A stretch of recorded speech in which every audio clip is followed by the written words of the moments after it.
Детето со ѕвезда на челото. Втора приказна. Небесната принцеза. Во една куќичка недалеку од селото се живеело едно сиромашно момче. Во соседното небесно царство живеела некоја принцеза, ќерка на царот на облаците, на која и било предвидено животот да го помине со најубавото момче. Еден ден девојката дошла кај момчето и му ја раскажала својата приказна со желба да остане кај него, бидејќи за неа тоа било најубавото момче.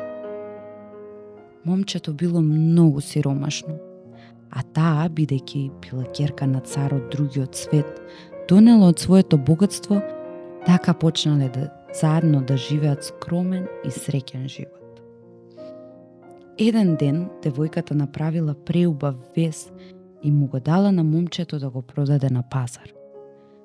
Кога разбрал царот на таа земја за девојката која прави најубави везови, посакал да ја земе во неговото царство.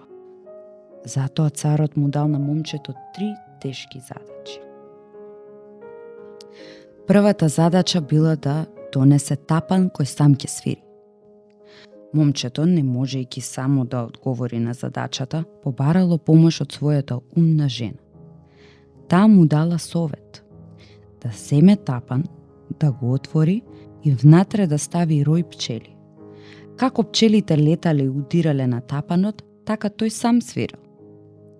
Втората задача биле да искае кошула од пепел.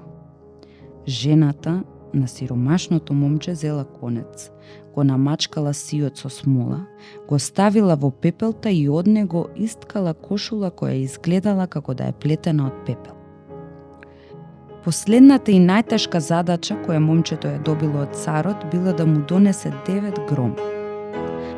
Без надеж дека ќе најде решение за оваа најтешка задача досега, момчето тажно се вратило во домот. Мудрата жена му рекла дека оваа вечер ќе треба да преноќи надвор, а утрото 9 грома ќе го чекаат пред вратата. Така и сториле.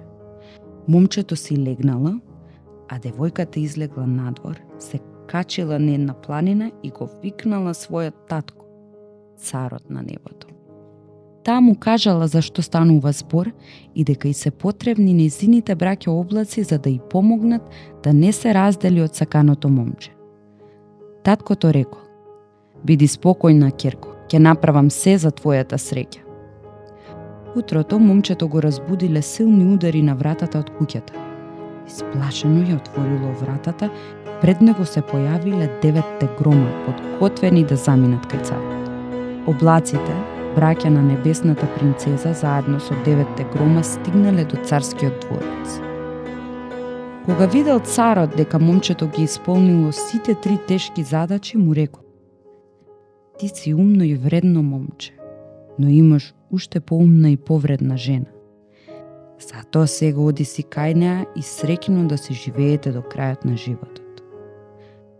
Момчето се заминало со насмевка на лицето и среќа во душата. Доколку сакате да ја прочитате оваа книга, можете да ја набавите во Детска радост.